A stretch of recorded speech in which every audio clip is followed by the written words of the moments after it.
নমস্কার। চরম ভোলাটাইল একটা দিন নিফটির দিক দিয়ে দেখতে গেলে। তাছাড়া অনেক কিছু স্টক যেমন পিএসইউ স্টক বা মোমেন্টামে থাকা যে স্টকগুলো যেমন হেল থেকে শুরু করে কোচিন শিপইয়ার্ড আরইসি এক্সেট্রা, সেই সব স্টকগুলো কিন্তু আজকে প্রথম একটা ভালো মতন একটু কারেকশন দেখা দিচ্ছে। তাহলে প্রশ্ন এসে যায়, এগুলোতে কি এখন প্রফিট বুক করে একটু সাইড লাইনে চলে আসার সময় এসে গেছে, নাকি এগুলোতে কমেছে বলে আজকেই একটু বা কালকে একটু বাইং করার সুযোগ তৈরি হয়ে যায়? বা নিফটিতেও বা আমরা কি করতে পারি?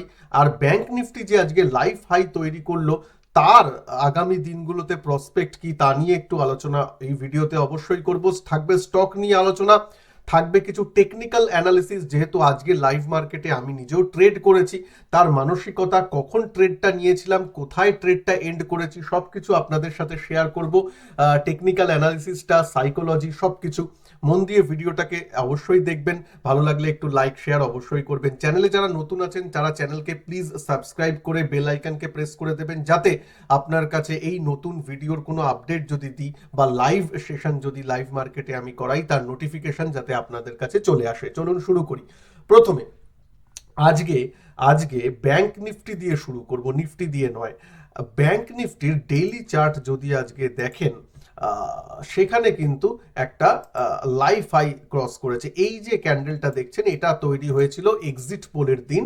সেই যে লাইফ হাই ছিল, সেই লাইফ হাইটাকে কিন্তু ও এতদিন ধরে আস্তে আস্তে করে কনসলিডেট করতে করতে আজকে ফাইনালি সেটাকে কিন্তু ব্রেক করলো। এবং ব্যাংক নিফটি যেহেতু ল্যাগার্ড হিসেবে কাজ করছিল, ল্যাগার্ড মানে অন্যান্য যে ইন্ডেক্সগুলো সেগুলো কিন্তু অনেক আগেই তাদের এক্সিট পোলের যে লাইফ হাই সেটাকে কিন্তু ক্রস করে দিয়েছিল। উদাহরণস্বরূপ মিড ক্যাপ ইন্ডেক্সে আমরা নিতে পারি। মিড ক্যাপ ইন্ডেক্সে দেখুন, এই যে এক্সিট পোলের সময় যে লাইফ হাই তৈরি করেছিল, সেটাকে কিন্তু 4-5 দিন আগেই ও ব্রেক করে উপরে চলে গেছিল। ঠিক আছে? সুতরাং সুতরাং নিফটি মানে নিফটিও চলে গেছিল, ব্যাংক নিফটি কিন্তু সেই অর্থে একটু পিছনে চলছিল। তাই জন্য আজকে একটা সময় তো ব্যাংক নিফটি কি বলবো 1200 পয়েন্টের উপরে চলছিল। শেষের দিকে এই এখন বাজে আপনার 3:19-20 বাজে, এই শেষের দিকে যদি দেখেন একটু 15 মিনিটের চার্টে, যে ও একটু কারেকশন করলো উপর থেকে, একটু প্রফিট বুক শেষ 15 মিনিট আধা ঘন্টায় হতেই পারে, এত সুন্দর একটা র্যালি ব্যাংক নিফটি করে দিয়েছে। তাই অনুযায়ী কিন্তু হলো, কিন্তু তা সত্ত্বেও যে ব্যাংক নিফটি খারাপ হয়ে গেছে তা নয়। এবং যে প্রশ্নটা আপনাদের সাথে আপনাদের মনে থাকবে এবং আমিও বলবো, যে ব্যাংক নিফটির এই জিনিসটা কিন্তু কন্টিনিউ থাকবে কয়েকদিন। হয়তো কালকেই যে আবার 500 পয়েন্ট বেড়ে যাবে সেটা আমি বলছি না, কিন্তু এই যে একটা লাইফ হাইকে ক্রস করলো, এই লাইফ হাই ক্রস করেই থেমে যাওয়ার বান্দা কিন্তু ব্যাংক নিফটি হবে বলে মনে হচ্ছে না। কেন মনে হচ্ছে না? তার কারণ হচ্ছে তার যে কম্পোনেন্টগুলো, মানে ধরুন HDFC bank, bank Nifty life high করলেও কিন্তু আপনার এইচডিএফসি ব্যাংক কিন্তু তার লাইফ হাই করেনি। তার যদি রিসেন্ট হাই দেখেন, এই 1700 টাকার উপরে, 1750, 1720, এইসব লেভেলকে কিন্তু ক্রস করেনি। তার মানে এইচডিএফসি ব্যাংক, আপনি সেম জিনিস এসবিআই এর দেখুন, অনেক ব্যাংকে এসবিআই এর হাই যেমন 900 টাকা, সেটার কিন্তু সে ক্রস করেনি। সুতরাং এই যে ব্যাংক নিফটির যে ইম্পর্টেন্ট কম্পোনেন্টগুলো, তাদের কিন্তু এখনো নিজেদের লাইফ হাই ক্রস করা বাকি আছে। তারা যদি নিজেদের লাইফ হাইকে চ্যালেঞ্জ করতে যায়, সেটা কিন্তু ব্যাংক নিফটিকে আরো উপরে তুলে নিতে পারে। সুতরাং 52,500 বা 53,000-এর সম্ভাবনা কিন্তু উড়িয়ে দেওয়া যাচ্ছে না in the near term. Near term মানে ধরুন 1 থেকে 1.5 মাসের মধ্যে বলা হচ্ছে। ব্যাপারটা এই নয় যে কালকেই আবার 1,000 পয়েন্ট বেড়ে যাবে, তা নয়। কিন্তু ব্যাংক নিফটি এখান থেকে যথেষ্ট ভালো লাগছে। কারোর যদি পোর্টফোলিওতে ব্যাংক থাকে, বেচে দেওয়ার সময় তো এখনো আসেনি বলে আমার মনে হয়। মানে আজকে হয় না লাইফ হাইতে এসে গেছে, চলো বেচে দিই প্রফিট বুক করে নিই। আমার মনে হয় না, এটা আমার পার্সোনাল মতামত, কোনো মানে ফিনান্সিয়াল অ্যাডভাইস নয়। আমি অ্যাটলিস্ট আমার যে পোর্টফোলিওতে যে ব্যাংকিং সেক্টরগুলো আছে বা আমার মিউচুয়াল ফান্ড যেগুলো, যার মধ্যে ব্যাংকিং সেক্টরের যে পার্সেন্টেজ সেটাই বেশি থাকে যে কোনো, কারণ নিফটিতে যদি আপনি নিফটি ইন্ডেক্সই কেনেন, নিফটির মধ্যেই ব্যাংকের পরিমাণটা বেশি থাকে, তাহলে সেখান থেকে প্রফিট বুক করার কোনো মানে এখনো হয়নি।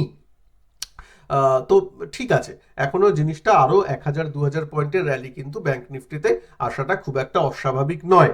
এটা গেল ব্যাংক নিফটি। এবার নিফটিতে আসি। নিফটির ভোলাটিলিটি কেন বলছি, যারা স্পেশালি অপশন ট্রেডার তাদের ক্ষেত্রে কিন্তু একটু মুশকিল হয়ে যাচ্ছে।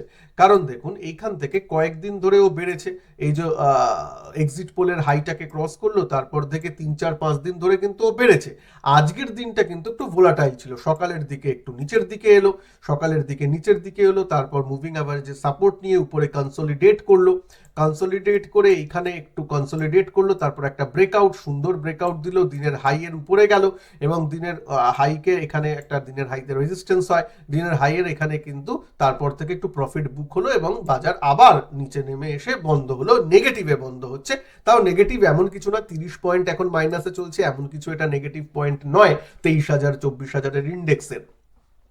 কিন্তু এই ভোলাটিলিটিটা, এই যে উপর নিচ করে আবার সেম জায়গায় এইসব জায়গায় বন্ধ হওয়া, এটা কিন্তু একটা অপশন ট্রেডারদের পক্ষে, যদি আপনি ঠিক করে ট্রেডিংটা মানে ওই পয়েন্টগুলো যদি না ধরতে পারি, কখন এন্ট্রি নেব কখন এক্সিট করব, তাহলে কিন্তু একটু মুশকিল হয়ে যায়। এবং এই জন্যই কিন্তু দিনে একটা ট্রেড করবেন এবং ঠিক করে আমি করলাম হলো, বা স্টপ লস হিট হলো বা টার্গেট হিট হলো, ব্যাস হয়ে গেল, আর তারপর রিভেঞ্জ ট্রেড করব না বা ট্রেডকে তাড়া করব না, এই ধরনের মানসিকতা যাদের আছে তারাই কিন্তু এই ভোলাটাইল মার্কেটে ট্রেড করতে পারেন অপশানে। যাদের এই মেন্টালিটি এখনো গ্রো করেননি তাদের বলবো যে আপাতত তাহলে অপশন থেকে একটু দূরে থাকুন, বা করলেও ইন্ট্রাডেতে করুন, ওভারনাইট তো একদমই নয়। এই জিনিসগুলো আজকে যদি আমার ট্রেডটা বলি, তারপর আমি ইন্ডিভিজুয়াল স্টকে আসবো, যে স্টকে আমার কি ধরনের মতামত আছে, যে আজকে যেহেতু কারেকশনটা শুরু হয়েছে, এই কারেকশন কি আরো একটু থাকতে পারে, বা আমি চার্ট দেখিয়ে দেখিয়ে আপনাদের সাথে এক্সপ্লেন করব অনেক স্টকের। একটু একটু ধৈর্য ধরুন, আমি আজকে আমার ট্রেডের যে পিছনে যে টেকনিক্যাল কারণটা ছিল সেটা একটু আপনাদের সাথে শেয়ার করে নিই। আমি আজকের পজিশনটা এই সব জায়গায় নিই, ঠিক 1:30 নাগাদ এই সব জায়গায়, দেখতেই পাচ্ছেন 12টা এখানে 1টা নাগাদ হবে, এই সব জায়গায় 1টা 1:30 এই সব নাগাদ কিন্তু আমি পজিশনটা তৈরি করি। এবং পজিশনটা কেন তৈরি করার পিছনে কারণ ছিল কি, পজিশন মানে আমি নিফটিতে লং তৈরি করি। নিফটিতে লং কি করে করা যায়, অবভিয়াসলি পুট সেল করা যায় বা কল বাই করা যায়, সেক্ষেত্রে আমি পুট সেল করেছিলাম। তো পুট সেল এখানে করা হয় এবং তারপর দেখুন নিফটিতে কিন্তু সুন্দর একটা র্যালি আসে। এবার কারণটা কি, এখানে সেল করার কারণটা কি, দুটো জিনিস। একটা, তার আগের ক্যান্ডেলটাকে এটাকে দেখেছিলাম নিচে এসেছিল, নিচে এসে কিন্তু সে উপরে গিয়ে বন্ধ হয়েছিল, তার মানে কি এখানে একটা ডিমান্ড জোন ক্রিয়েট হয়েছে। এবং এই যে এখানে যে ব্রেকআউট, এই ক্যান্ডেলটা, এই ক্যান্ডেলের নিচে কিন্তু ও আসেনি, নিফটি কখনো আসেনি আপাতত। এই যে 1 2 3 4 5 মানে 1-1.5 ঘন্টা ধরে মার্কেট কিন্তু এই ব্রেকআউট ক্যান্ডেলের নিচে আসেনি। তার জন্য এখানে কিন্তু একটা বাইং পজিশন তৈরি করি, নিফটিতে লং করি। প্লাস আরেকটা যেটা কারণ ছিল সেটা হচ্ছে bank Nifty. Bank Nifty super ছিল, দেখছেন এখন আবার 1000 পয়েন্টের উপরে উঠে গেল। সুন্দর ব্যাংক নিফটি কনসিস্টেন্ট বেসিসে হায়ার হাই তৈরি করছে, উপরে যাচ্ছে। সুতরাং ব্যাংক নিফটি যখন যদি উপরে যায়, উপরের দিকের মোমেন্টাম থাকে, তাহলে নিফটিরও উপরের দিকে মোমেন্টামটাই স্বাভাবিক ব্যাপার। তো তার উপর ভিত্তি করে কিন্তু এইখানে এই, আর এখানে দেখুন একটা, যারা একটু ফ্ল্যাগ পোল এইসব জানেন তাদের জন্য বলবো, এখানে একটা ব্রেকআউট তৈরি করে এখানে কিন্তু কনসলিডেট করছিল, সুতরাং নিচে আসার প্রবণতা দেখাচ্ছিল না, নিচে এলেও কিন্তু একটা ডিমান্ড জোন তৈরি করে উপরে যাচ্ছিল। সুতরাং এইসব জায়গায় আমি একটা স্টপ লস রেখে, এইসব জায়গায় স্টপ লস রেখে আমি কিন্তু এখানে একটু বাইং করি। এবং তারপর দেখুন এইসব জায়গায় যখন চলে আসে, এই ক্যান্ডেলটা দেখেই বুঝতে পারছেন এটা 2:45-এর ক্যান্ডেল, কারণ এটা আপনার তারপরের পরের ক্যান্ডেল, 3টে ক্যান্ডেল হয়ে যখন বন্ধ হচ্ছে, সুতরাং 2:45 এই সব সময়ের ক্যান্ডেল, আমি কিন্তু সেই সময় প্রফিটও বুক করে নিই। ঠিক আছে, এই ক্যান্ডেল বা এই ক্যান্ডেলটা যখন তৈরি হচ্ছিল ওই 2:50 3টে এই নাগাদ কিন্তু আমি প্রফিটও বুক করে নিই। সুতরাং এন্ট্রিটাও মোটামুটি ঠিক হয়েছিল, এক্সিটটাও ঠিক হচ্ছিল। যদি আপনারা চান আমি অর্ডার বুকেও দেখিয়ে দিচ্ছি, একবার একটু লাইভ মার্কেট চলছে, রিফ্রেশ করার দরকার নেই, তাও একবার করে দিলাম। যদি দেখেন আপনি এইখানে, জানেন না স্ক্রিনটা দেখতে পাচ্ছেন কিনা, এই যে 13টা 31 32-এ দেখুন আমি এখানে সেলিং পজিশন কিন্তু তৈরি হয়েছিল নিফটিতে, সেলিং পজিশন। আর এই পি বাইং, এটা দূরের একটা পি বাই করি, যেহেতু আমার ওই টোটাল মার্জিনটা যাতে কম লাগে, হেজিং বা মার্জিন কম করার জন্য পজিশন। আসল পজিশন এই নিফটি সেলিং, এই সেলিং পজিশন 23,500 পুট অপশন আমি সেল করি। এবং তারপর দেখুন, তারপর আমি কটায় পজিশন বুক করি সেটা দেখুন, লক্ষ্য করুন, 14:50 14:45 মানে 2:45 2:50 এই নাগাদ কিন্তু আমি প্রফিটটা বুক করি। সুতরাং এন্ট্রিটাও ইম্পর্টেন্ট নয়, এক্সিটটাও ইম্পর্টেন্ট। এক্সিটটা কেন এই সময় এক্সিট করি, যেহেতু দিনের হাই, দিনের হাইকে যাচ্ছে আর বাজারের সময়ও বেশি নেই, এখানে দিনের হাইয়েরও গেছে আর বাজারের সময় তো আর বেশি নেই, 3টে হয়েই গেছে। সুতরাং এই জায়গাটা একটা দিনের হাই অলওয়েজ একটা রেজিস্ট্যান্স হিসাবে সাময়িকভাবে কাজ করে, তাই জন্য কিন্তু এইসব দিকে কিন্তু আমি প্রফিট বুক করে নিই। ঠিক আছে, আশা করি একটু টেকনিক্যাল জিনিসটা একটু এক্সপ্লেন করা গেল। এবার আমি স্টক নিয়ে আলোচনা করব। এবার যারা বলবেন দাদা ভিডিওটা একটু বড় হচ্ছে, তাদের জন্য আমার একটাই নিবেদন যে দেখুন, লাইভ মার্কেটে ট্রেডিং করে জিনিসগুলোকে টেকনিক্যালটা এক্সপ্লেন করা, অর্ডার বুক খুলে দেখানো, এই জিনিসগুলোর সাথে যদি অ্যানালিসিস গুলো চান তাহলে তো একটু সময় ধৈর্য দিতেই হবে, তাই নয় কি? আমার পুরো ট্রেডটা করতে 2-3 ঘন্টা লেগেছিল, তার আগে অ্যানালিসিস ছিল, প্রিপারেশন ছিল, সেটা করতে যদি সময় লাগে আপনারা 15 মিনিট তো সেটা দিতেই হবে অ্যানালিসিসটা বুঝতে। ঠিক আছে, যারা দিতে পারবেন তারাই দেখবেন, রিকোয়েস্টটা রইল। যাই হোক, একটু ভিডিওকে ভালো লাগলে একটু লাইক করে দেবেন প্লিজ, আর চ্যানেলে আবার বলছি সাবস্ক্রাইব করা না থাকলে চ্যানেলকে সাবস্ক্রাইব করে বেল আইকনকে অবশ্যই প্রেস করে দেবেন। তো চলুন এবার এবার এবার এবার মার্কেট এখনো চলছে। আজকে যদি আমি পজিশনে আসি তাহলে পজিশন দেখতে পাচ্ছেন, এখানে যদি নিফটির পজিশন দেখেন মোটামুটি একটু প্রফিটেই আমি শেষ করেছি, মানে ঠিক আছে, আমার পজিশন সাইজ অনুযায়ী প্রফিট ঠিকই আছে। ওকে, এইবার আমি আসি, প্রফিটটা ইম্পর্টেন্ট নয়, আবার বলছি আমার এন্ট্রি আর এক্সিট যেটা আপনাদের সামনে এক্সপ্লেন করলাম, আশা করি সেটা একটু কারণটা বুঝতে পেরেছেন, সেটা ইম্পর্টেন্ট। আচ্ছা, এবার আমি স্টকে চলে আসব। আজকে স্টকে যাওয়ার আগে মিড ক্যাপ ইন্ডেক্সটা নিয়ে বলতে হবে, কারণ যেসব স্টক নিয়ে আমি আলোচনা করব সেগুলো বেশিরভাগই মিড ক্যাপ স্মল ক্যাপের অন্তর্গত, যেমন ধরুন কোচিন শিপইয়ার্ড, আর এগুলো সবই স্মল ক্যাপ মিড ক্যাপের অন্তর্গত। তো যদি আমি মিড ক্যাপ ইন্ডেক্সকে দেখি, সেখানে যদি ইন্ডেক্স হিসাবে দেখি, এইখান থেকে যে স্ট্রেট বেড়েছে, তারপর কিন্তু একটু কারেকশন হওয়াটা কিন্তু খুব স্বাভাবিক ব্যাপার, এবং কারেকশন না হলেই আমরা অস্বাভাবিক ফিল করব যে হচ্ছে না কেন। কেন হেলদি কারেকশন সব মার্কেটের পক্ষেই কিন্তু জরুরি। দেখুন, এখান থেকেও যখন বেড়েছে, উঁচুতে গেছে, একটু কারেকশন নিয়েছে, তারপর আবার উপরে গেছে, আবার কারেকশন হয়েছে, আবার উপরে গেছে, আবার নিচে এসেছে, আবার উপরে এই গেছে, এখানে একটু কারেকশনটা দরকার। এবং যদি সাপোর্ট বলেন তাহলে আমি বলবো যে একটু ভালো মতন সাপোর্ট এইখানে আছে, যেটা ওই এক্সিট পোলের দিন যেটা হাই হয়েছিল, মানে এই 20,000, এখন 20,500-তে চলছে মিড ক্যাপ 150 ইন্ডেক্স। সেটা যদি 20,000-এ আসে, মানে এখান থেকে আরো 500 পয়েন্টের কারেকশন, মানে আরো ধরুন 2%, 3%-এর মতো কারেকশন কিন্তু আশা করাই যায়। এবং সেটা যদি হয় তাহলে স্টকগুলো কিন্তু 4-5%, 6% একটু কারেকশন হতে পারে, যদি ইন্ডেক্স 3%-এর মতো কারেক্ট হয়। এবং সেটা কিন্তু খুব স্বাভাবিক ব্যাপার, সেটা অস্বাভাবিক একদমই নয়। ঠিক আছে, ওকে, এবং হলে ঠিকই আছে। ওকে, সেই এত দূর আসতে পারে। স্মল ক্যাপ ইন্ডেক্স কত দূর আসতে পারে সেটা একটু একটু একটু দেখে নি। স্মল ক্যাপেরও দেখুন এখানে একটা সাপোর্ট হিসাবে কাজ করবে এইখানে স্মল ক্যাপে। তাহলে কারেকশনের জায়গাটা যেখানে এইখানে যে এক্সিট পোলের হাই, এটা একটা সাপোর্ট হিসাবে কাজ করবে, এবং দেখতে গেলে এখানে কিন্তু 3-5%-এর মতো কারেকশন হতে পারে। এখানে মুভিং অ্যাভারেজটাও তখন ক্যাচ আপ একটু করবে, সুতরাং 3-5%, এর বেশিও হতে পারে, আমি মিনিমাম বলছি।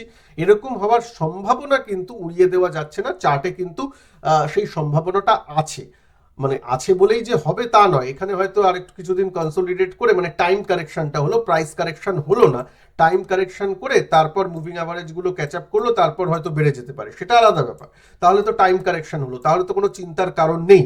কিন্তু প্রাইস কারেকশন হলেই তো আমাদের চিন্তার কারণটা হয় বেশি। তাহলে প্রাইস কারেকশনের ক্ষেত্রে কিন্তু এখনো স্মল ক্যাপ ইন্ডেক্স কিন্তু 4-5% কারেক্ট হতে পারে। ইন্ডেক্স যদি 4-5% কারেক্ট হয়, সেক্ষেত্রে কিন্তু আপনাদের যে স্টকগুলো আছে সেগুলো কিন্তু অবভিয়াসলি 5-10% কারেকশন হওয়াটা কোনো বড় ব্যাপার নয়, যদি কারেকশন মোডে যায়। আর যদি আবারও বলছি, কারেকশন মানে দুরকম কারেকশন হয়, যদি এটা টাইম কারেকশনের মধ্যে হয়ে যায়, যেটা আগামী দিনগুলোতে চার্ট যখন তৈরি হবে সেটা আমাদের বলবে, তখন কিন্তু টাইম কারেকশন হলে কিন্তু প্রাইসগুলো অতটা এক জায়গায় দাঁড়িয়ে থাকলো, কিন্তু একটু সময় স্পেন্ড করলো, সেটা হতে পারে, বা আপনাদের ধৈর্যের পরীক্ষা নিল, সেটা হতে পারে। কিন্তু তাহলে আমার এখন করণীয়টা কি, সেইগুলো নিয়ে একটু আলোচনা করি। ধরুন একটা কোচিন শিপইয়ার্ড, এসবের উদাহরণ দিয়েই বলছি। প্রথম কথা, আপনাদের কাছে যা স্টকগুলো আছে, যেগুলো ধরুন কেউ শর্ট টার্মের জন্য নিয়েছিলেন, এবং যারা ভালো মুনাফায় বসে আছেন, যারা এই এই বাজারে 3-4 বা 5% যদি কারেকশন হয় সেটা নিতে রাজি নন, আবার বলছি, যারা ওই 3-4%-এর কারেকশনের রাজি নন, তাদের জন্য এটা বলছি। ধরুন এই ক্ষেত্রে কিন্তু পার্সন টু পার্সন ভ্যারি করতে পারে। মানে ধরুন কেউ কোচিন শিপইয়ার্ড, আমি একটা কোচিন শিপইয়ার্ডের উদাহরণ দিচ্ছি, সবকটা স্টকের ক্ষেত্রেই সেটা প্রযোজ্য। ধরুন কেউ কোচিন শিপইয়ার্ড 1600 টাকায় নেওয়া আছে, মানে সে অলরেডি ধরুন, আমি কথার কথা বলছি, 20%-30% মুনাফায় বসে আছে। তাহলে সেই 30% মুনাফা থেকে 3-4-5% কারেকশনটা সে হজম করতেই পারে, সেটা বড় ব্যাপার নয়, সেটা দেখতেই পারে। কিন্তু সে যে ধরুন কালকেই পজিশন নিয়েছে, সবে পজিশন নিয়েছে, তার ক্ষেত্রে ব্যাপারটা আলাদা হতে পারে। সুতরাং আপনার নিজের মতন করে ব্যাপারটা দেখবেন। তাই আমি বলছি কেউ যদি 3-4-5%-এর মতো কারেকশন যে কোনো স্টকে না দেখতে পারেন, তাহলে আমি বলবো অ্যাটলিস্ট কিছু পরিমাণ প্রফিট বুক করে নেওয়াটা কিন্তু খারাপ কাজ নয়। আবার ডিপসে পেলে আবার তো নেওয়া যেতেই পারে, ওটা তো একটা ক্লিক করলেই বাই হয়ে যায়, তাই না? আবার বাই করা যেতে পারে, কিন্তু একটু প্রফিট বুক করে নেওয়া, পুরোটা না করি, 50% বুক করলাম। এটা লং টার্ম বা মিডিয়াম টার্ম পোর্টফোলিওর ক্ষেত্রে বলছি না, যাদের একটু শর্ট টার্ম ভিউ আছে এবং যারা ভালো মতন প্রফিটে বসে নেই, এবং যারা ওই যেটা বললাম 3-4%-এর লসটা দেখতে পারেন না, তাদের জন্য বলছি, তারা কিন্তু 50% একটু প্রফিট বুক করে নেওয়াই যেতে পারে, কোনো অসুবিধা তাতে নেই। আবার ডিপসে আবার বাই করা যাবে। যেমন আমি যেহেতু এটার উদাহরণ নিচ্ছি, এক্ষেত্রে কোচিন শিপইয়ার্ড যদি 2000-এর কাছাকাছি আসে বা 1900 টাকার কাছাকাছি আসে, তখন আবার বাইং এর দিকে দেখা যেতে পারে, ঠিক আছে? আর মাঝে মাঝেই কিন্তু স্টকগুলো বাইং অপরচুনিটি দেয়। এই দেখুন এখানে দিয়েছিল, আবার এখানে কনসলিডেট করেছিল, এখানে দিয়েছিল, তারপর স্টকটা যখন এখানে এসেছিল তখন দিয়েছিল। সেম সেম যদি আপনি এই সেম জিনিস আপনি আরইসিতে দেখেন, সেও আরইসি তো আরো ভালো জিনিস দিয়েছিল, মাঝে মাঝেই স্টকটা কনসলিডেট করে বা অনেক ভোটের সময় তো অনেকটাই নিচে এসেছিল। সরকারি কোম্পানিগুলো সুযোগ দেবে, এই নয় যে আমার হাত ছাড়া হয়ে যাবে, আজকে প্রফিট বুক করে নিলে আর কালকে আমি এন্ট্রির সুযোগই পাবো না, তা কিন্তু নয়।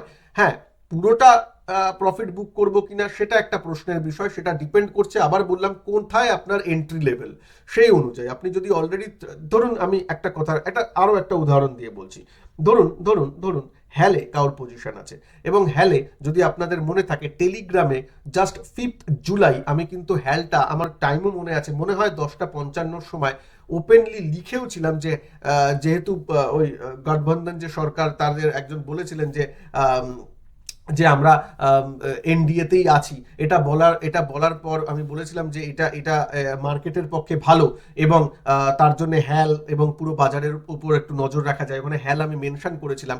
ওই দিন আমি নিজেও বাই করেছিলাম হ্যাল, এটা বলার পর আমিও 11টা নাগাদ বাই করেছিলাম। টেলিগ্রামে প্লিজ দেখে নেবেন, যেটা পাবলিক টেলিগ্রাম গ্রুপ, সেখানে যদি এখনো না কেউ জয়েন করে থাকেন, এই ভিডিওর নিচে ডেসক্রিপশন বক্সে এবং ফার্স্ট কমেন্ট বক্সে লিংক দেওয়া আছে, প্লিজ জয়েন করে নেবেন। তো ওই যে হ্যালটা তখন আমি নিয়েছিলাম, আমার মনে আছে 4163-তে আমি নিয়েছিলাম, আজকে সেটা 5500 ছুঁয়েছিল এই কদিনে, 5500, 4163-তে ওটা কেনা। আমার ভিডিওটাও আছে, প্লিজ প্লিজ একটু দেখে নেবেন, ঠিক আছে? আমার ভিডিওটাও দেওয়া আছে ইউটিউবে, 2-3 দিন আগে আমার ভিডিও সেকশনে এসে দেখে নেবেন। তো এই জন্যই আমি বলছি যে ব্যাপারটা এইভাবে আপনাদের ভাবতে হবে যে কোনটায় পজিশনটা নেওয়া আছে। যার 4150 টাকায় পজিশন নেওয়া আছে, সে যদি এখন যদি হ্যাল একটু কারেক্ট করে 5000-এও আসে, অতটা ভয় না পেলেও হবে। হ্যাঁ, তার লাভের পরিমাণটা হয়তো কমবে, কিন্তু এই নয় যে লসে চলে যাবে। কিন্তু যে পজিশনই তৈরি করেছে 5300-তে, তার পক্ষে তো একটু চিন্তার কারণ আছে বই কি, বুঝতে পারছেন? সেই অনুযায়ী ডিসিশনটা নেবেন। তাই জন্য বলছি, যদি কেউ ওই 3-4-5%-এর কারেকশনটা না দেখতে পারেন, অতটা ধৈর্য তাদের নেই, তারা 50% প্রফিট বুক করলেন, একটু ডিপসের জন্য ওয়েট করলেন, আবার ডিপ সেলে করলেন, আর যদি ডিপস না আসে তাহলে বাদ বাকি 50% পজিশন তো আছেই, সেটা আপনার মুনাফা দেবে। বোঝা গেল? আশা করি এই মেন্টালিটিটা একটু রাখতে হবে। পুরো টোটাল প্রফিট কামাবো, একদম লোতে বাই করব, উপরে সেল করব, এরকম শেয়ার মার্কেটে হয় না, এবং এটা মনে করাটাও ভুল, ঠিক আছে? এই মেন্টালিটি রাখবেন না। আরো কয়েকটা স্টক নিয়ে আলোচনা করি, যেমন ধরুন জিও ফিনান্স অনেকের কাছে হয়তো আছে। জিও ফিনান্স ঠিক আছে, কনসলিডেট ফেজে গিয়ে চলছে, কারোর যদি থাকে লং টার্মের জন্য ইটস ওকে, আর কিছু নয়। জিও ফিনান্সের পর আমি যদি মাঝগাঁও ডক নিয়ে যাই, আজকে মাঝগাঁও ডক 5% কারেক্ট করেছে, কিন্তু কারেক্ট করাটা স্বাভাবিক। আপনি দেখুন এখান থেকে কন্টিনিউয়াস বেড়েছে, তারপর কি একটা ক্যান্ডেলে এই আগের দিনের ক্যান্ডেলটাকেও মানে পুরোপুরি এনগালফড করেনি, তাহলে কি এটা হওয়া কি খুব একটা অস্বাভাবিক ব্যাপার? হতেই পারে। এর জন্য যে মাঝগাঁও ডক স্টকটা খারাপ হয়ে গেছে তা নয়, মাঝগাঁও ডক কারেক্ট করে কিন্তু 3500-তেও আসতে পারে, আসার চান্স আছে। বা এখান থেকে যদি প্রাইস কারেকশন হয়, আবার বলছি টাইম কারেক্ট হলে সেটা আলাদা ব্যাপার, যদি প্রাইস কারেকশন হয়। তো ব্যাপার হচ্ছে, যারা নিচে অনেক নেওয়া আছে তাদের ভয় পাওয়ার কারণ নেই, কিন্তু যারা এখন পজিশন তৈরি করেছেন তাদের মনে রাখতে হবে এখন পজিশন তৈরি করার সময় নয়। অনেকে হয়তো বলবে, দাদা এই যে ডিপস আসছে এটাই বাই করবো, একদিনের 2% 3% ডিপস, এটাকে ডিপস বলে না। ডিপস কাকে বলে? যেখানে 5% 10% একটা স্টক কারেক্ট হলো, বা ইন্ডেক্স গুলো 5% কারেক্ট হচ্ছে, তাকে বলে ডিপস। ডিপসের মানেটা বুঝতে হবে। এই ডিপস ডিপস শুনে শুনে না, অনেক অনেক বাই অন ডিপস এখন টিভিতেও শোনা যায়, আমরা ইউটিউবাররাও বলি, তো ওটা শুনে শুনে অনেকের মনে এই ধারণা চলে এসছে। হ্যাঁ মানে আমি দেখি মানে কোনো একটা স্টক মানে 1% কারেক্ট হয়েছে, এই তো বাই অন ডিপস করা যায়। আরে বাই অন ডিপস কি 1% কমেছে, এটা কি ব্যাপার? স্টকের লেভেলে 1% কোনো ব্যাপারই নয়, ওটা তো যে কোনো দিনেই হতে পারে। তো মিনিংফুল ডিপস যাকে বলে সেটা হোক, তারপর বলা যাবে। মিনিংফুল ডিপস আমার কাছে মিনিমাম 5%, স্টকগুলোর ক্ষেত্রে 5-10% কারেক্ট হলে দেখা যাবে, আর ইন্ডেক্স লেভেলে 5% বা 4% সেটা হোক, তারপর দেখা যাবে আবার যখন নতুন করে বাইং এর ব্যাপারটা আসবে। তাছাড়া যা পজিশন আছে সেটাই থাকুক, সেটাই আবার যখন ডিপস দেবে মার্কেটের, আমি তো আছি আপনাদের সামনে অ্যালার্টও করে দেওয়ার জন্য, বা নিজেও অ্যানালিসিস করে নিতে পারেন। যেমন হ্যাল 4163 টাকায় যখন ছিল 5 জুন, তখন কিন্তু আপনাদের বলা হয়েছিল, আবার বলছি টেলিগ্রামে যারা এখনো জয়েন করেননি জয়েন করে নেবেন। আর যারা আমার মানে ক্লাসে জয়েন করতে চান, যেটা ইউটিউবের মেম্বারশিপের মাধ্যমে, আমার চ্যানেল ভিজিট করে নিচে জয়েন বাটন পেয়ে যাবেন, এসটি সুইং চ্যাম্প ব্যাচে কিন্তু জয়েন করে নিতে পারেন। আর এসটি সুইং চ্যাম্প ব্যাচটা একটু আপগ্রেড হবে জুলাই মাসে কিন্তু আপনাদের এসটি ট্রেডিং চ্যাম্প ব্যাচও ইউটিউবের মেম্বারশিপের মাধ্যমে শুরু হতে চলেছে, যেখানে কিন্তু স্টক ট্রেডিং এর সাথে সাথে মানে সুইং ট্রেডিং এর সাথে সাথে অপশন ট্রেডিংটাও থাকবে। সুতরাং জুলাই মাসের ফার্স্ট উইকে সেটা রিলিজ হতে চলেছে। ফিজ একদম নগণ্য হিসাবে থাকবে, যেমন অবশ্যই মান্থলি সাবস্ক্রিপশন বেসিসে থাকবে, কিন্তু এমন থাকবে যেটা সবার জন্য অ্যাফোর্ডেবল। সুতরাং কোনো অসুবিধা আশা করি হবে না জুলাইয়ের ফার্স্ট উইকে, যেখানে অপশনটাও কিন্তু ইনক্লুডেড থাকবে, আমি আপনাদের জানিয়ে দেবো যেদিন রিলিজ হবে। তো ঠিক আছে, আশা করি আজকের এই ভিডিওটা ভালো লাগলো, বা স্টক নিয়ে যে আলোচনাটা করলাম সেটা ঠিক আছে। পিএসইউ সেক্টরের ক্ষেত্রেও সেম আমার পর্যালোচনা, যে স্টকগুলো আছে 4-5% কারেকশন হতেই পারে, এবং হলে একটা ভালো এন্ট্রি পয়েন্ট পাওয়া যাবে। এখন এন্ট্রি নয়, এখন যা অলরেডি পজিশন আছে তার থেকে মানে ডিপেন্ড করছে পার্সনের উপর ভিত্তি করে, যে একটু প্রফিট বুক করতে পারেন 50%, বাদ বাকিটা কন্টিনিউ করা যায়, কিন্তু নতুন পজিশন এখন নয়, একটু কারেক্ট হলে তারপর বাই অন ডিপস দেখা যাবে। ভালো থাকবেন সবাই, নমস্কার, জয় হিন্দ, বন্দে মাতরম।